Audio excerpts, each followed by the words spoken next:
Hello friends, कैसे हो आप सब। आप सभी का स्वागत है हमारे YouTube channel hello solar technical पे।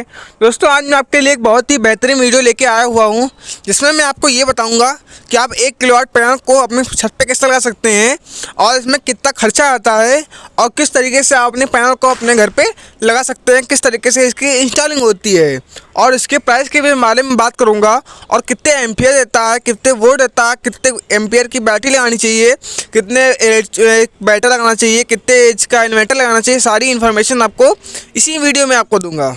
बस आपको करना क्या होगा, हमारी वीडियो को लास्ट देखना होगा। और दोस्तों, अगर आपको हमारी वीडियो अच्छी लगे तो हमारी वीडियो को भी लाइक करें। तो दोस्तों, बिना टाइम वेस्ट किए अपनी वीडियो को स्टार्ट कर लेते हैं।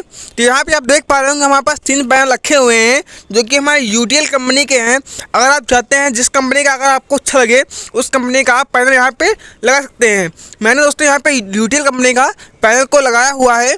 यहाँ पे आप देख पा रहे हो 3 पैनल रखे हैं, 1 2 3 3 पैनल रखे हुए हैं।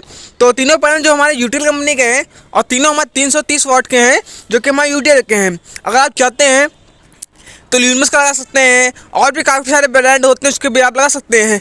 लेकिन दोस्तों, जो मेन ब्रांड इसमें चल रहे हैं वो ल्यूमिनस चल रहा है और जो है यूटीएल चल रहा है। तो यहाँ पे मैंने यूटीएल के पैनल लगाए हुए हैं और यूटीएल का ही मैंने इन्वर्टर और बैटरी भी लगाया हुआ है। तो यहाँ पे आप देख पा रहे होंगे, सबसे पहले मैं आपको पैनल दिखाता हूँ। यहाँ पे देखिए 3 पैनल रखे हुए हैं। तो यहाँ पे पहले इसके बारे में बता देता हूँ, फिर इसके प्राइस भी आपको बता दूंगा। तो यहाँ पे देखिए सबसे पहले यूटीएल का बैजिंग दी हुई है और उसके बाद यहाँ पे देखिए लिखा हुआ मॉडल नेम लिखा हुआ यूटीएल 330/72P। ठीक है, उसके बाद जो है वोल्टेज यहाँ पे लिखी हुई है वो हमारी 330 वाट है और इसके एम्पियर जो होते हैं एम्पियर इसके पीछे लिखे होते हैं। तो मैं आपको इसके पीछे की तरफ दिखाता हूँ। तो यहाँ पे देख सकते हैं हमारे पीछे की तरफ मैं आ चुका हूँ। तो ये जो पैनल है हमारा ये 24 वोल्ट का है। उसके बाद मैंने इसे आपको दिखाता हूँ कि हमको कितने वोल्टेज ये करंट देता है। तो यहाँ भी आप देख पा रहे होंगे कि हमारा जो लिखा हुआ है, इसकी जो पावर लिखी हुई है वो हमारे 330 वाट है। उसके बाद जो हमारा करंट लिखा हुआ है वो हमारा 8.60 एम्पियर है, यानी 8.5 एम्पियर करंट देता है। उसके बाद जो ओपन सर्किट वोल्टेज है वो हमारा 45.79 वोल्ट हमको देता है।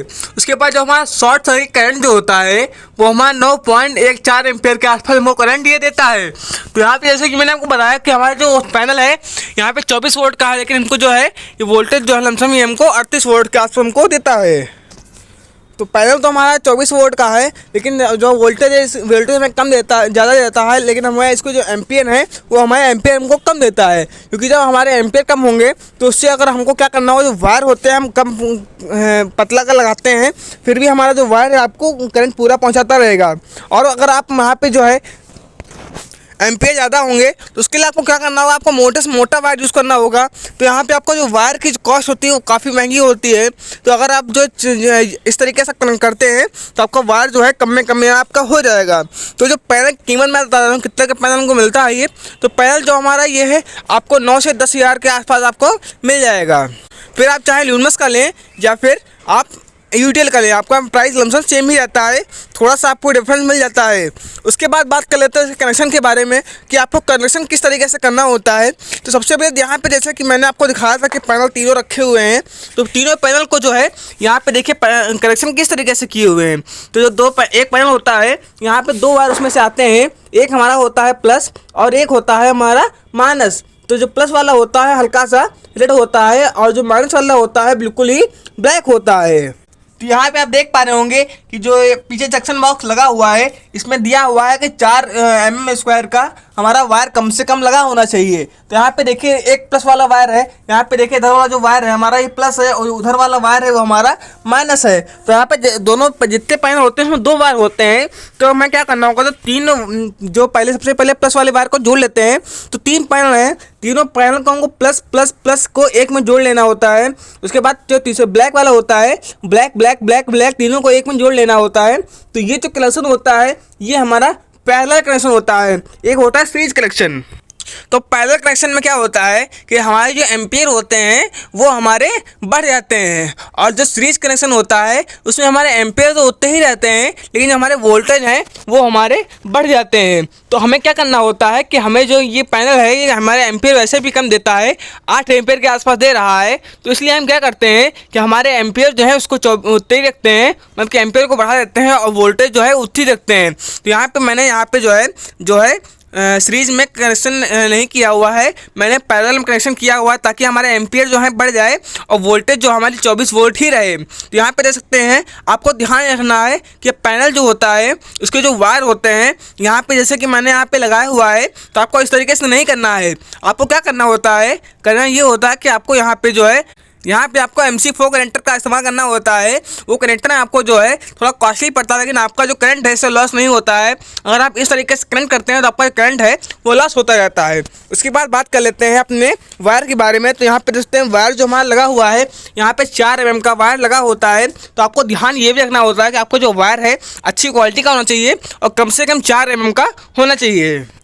अगर जो वायर है आपका 4 mm तक नहीं होगा, अगर 4 mm से कम होगा तो आपका जो करंट है, जो पैनल आपको करंट बनाता है, आपको करंट पूरा नहीं मिल पाएगा, तो उससे आपको जो एनर्जी जो है वो भी लॉस होती है। तो आपको ध्यान यही रखना है, आपका पैनल के जो वायर जो है उसको अच्छी क्वालिटी के यूज़ करने हैं और कम से कम 4 mm का यूज़ करना है, और ज़्यादा आप कितना भी कर सकते हैं। अगर यहाँ पर आप कम mm का यूज़ करते हैं, जैसे 2 या 3 mm का यूज़ करते हैं, तो उससे आपका करंट जो है काफ़ी ज़्यादा लॉस होता है और आपका बैटरी चार्ज नहीं होगा और आपके लोड भी नहीं चल पाएगा। उसके बाद चलते हैं अपने नीचे बैटरी और इन्वर्टर की तरफ, बताते हैं आपको इन्वर्टर और बैटरी के बारे में। यहाँ पे आप देख पा रहे होंगे कि हमारा जो इन्वर्टर लगा हुआ है ये हमारा UTL कंपनी का UTL सोलर गामा प्लस का हमारा ये जो है लगा हुआ है इन्वर्टर। और ये वाला इन्वर्टर जो होता है ये आपको बेस्ट इन्वर्टर होता है। इसमें जो है ये आपको महंगा जरूर पड़ता है, लेकिन आपको जो इन्वर्टर है ये बहुत अच्छी तरीके से वर्क करता है। और इसमें जो है इसको जो कहते हैं इसको MPPT इन्वर्टर कहते हैं। इसके अंदर MPPT solar charge controller already लगा होता है। दोस्तों थोड़ा महंगा जरूर पड़ता है, ये लमसम 10 से 11 हज़ार के आसपास आपको पड़ता है, लेकिन आपका इन्वर्टर जो है बहुत अच्छा होता है। तो यहाँ पे उसके बाद देखिए यहाँ पे हमारी बैटरी लगी हुई है, वो भी हमारी UTL कंपनी की है या, और जो बैटरी है ये हमारी जो है 150 H की बैटरी है और ये सोलर बैटरी है, तो यानी कि C10 बैटरी है। तो C20 बैटरी आपको यहाँ पे नहीं लगाना है और यहाँ पे आपको जो है C10 बैटरी ही लगाना है।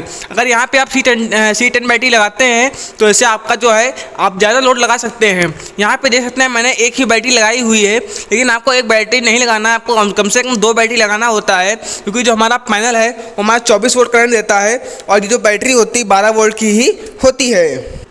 अगर आपको बैकअप ज़्यादा चाहिए तो आप जो है कम से कम 2 बैटरी का इस्तेमाल करेंगे तो आपका जो बैटरी है वो आपको बैकअप ज़्यादा देगा। तो यहाँ पे सबसे पहले कनेक्शन बता देते हैं कि यहाँ पे देखिए उसके वायर आए हुए थे पैनल के। तो यहाँ पे सीधे हमारे जो इन्वर्टर है, इन्वर्टर में मैंने यहाँ पे देखिए असेंबल किए हुए हैं।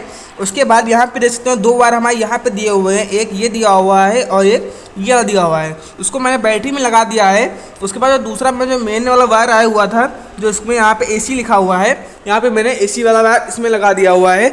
इस तरीके से आपके कनेक्शन जो है पूरे हो जाते हैं। तो जैसे कि मैंने आपको कनेक्शन बता दिए हैं, अब मैं टोटल प्राइस आपको बता देता हूँ, टोटल प्राइस हमारी कितनी हुई। तो यहाँ पे जैसे कि मैंने आपको बताया था पैनल, तो पैनल यहाँ पे 10,000 का एक पैनल हुआ। तो यहाँ पे 3 पैनल लगे हुए थे मेरे, तो यहाँ पे 3 पैनल हुए मेरे 30,000 के। उसके बाद जो हमारा इन्वर्टर है ये हमारा 11,000 का है, तो 30,000 में 11,000 जोड़ देंगे तो आपका 41,000 हो जाएगा। उसके बाद जो बैटरी है हमारी वो हमारी 15,000 की है, क्योंकि हमारी C10 बैटरी है। अगर C20 बैटरी लेते हैं तो आपको वो थोड़ी सी सस्ती मिल जाएगी, वो आपको 11 से 12,000 की मिल जाएगी, लेकिन वो बैटरी आपकी जल्दी से जल्दी ख़राब हो जाती है और ये बैटरी जल्दी ख़राब नहीं होती है। तो आपको यही बैटरी लगाना है। तो 41,000 हो गए थे और उसमें अगर 15,000 आप और जोड़ देते हैं बैटरी के तो हमारा हम समझिए 56,000 के आसपास हमको हो जाता है। तो 56,000 का आपका पूरा सेटअप हो जाएगा। आपको इसमें इसके अलावा कुछ भी नहीं लगाना पड़ेगा। और आपको जो वायर होते हैं, वायर की कॉस्ट मान लीजिए आपके 1,000 से 1500 2,000 अगर मान लीजिए आप, अगर आपका लंबा वायर है तो 2,000 मान लीजिए, 56, 57, 58,000 रुपये में आपका पूरा सेटअप हो जाएगा। इसमें आप जो है 4 से 5 पंखे चला सकते हैं और LED बल्ब चला सकते हैं और साथ ही साथ पंखा चला सकते हैं और जो है TV चला सकते हैं। अगर आपको मोटर चलाना है तो मोटर चला सकते हैं, लेकिन आपका मोटर जो है 1/2 HP का होगा, तभी आपका मोटर जो है चल पाएगा। तो दोस्तों इतनी चीज़ें आप चला सकते हैं अपने इन्वर्टर पे। तो दोस्तों अगर आपको हमारी वीडियो अच्छी लगी हो तो हमारी वीडियो को लाइक करें, और दोस्तों अगर आप हमारे चैनल पर नए हो तो हमारे चैनल को और सब्सक्राइब करें। दोस्तों आपने हमारे यहाँ तक वीडियो देख लिया, इसके लिए आपका बहुत बहुत धन्यवाद। मिलते हैं आपको अगली वीडियो में।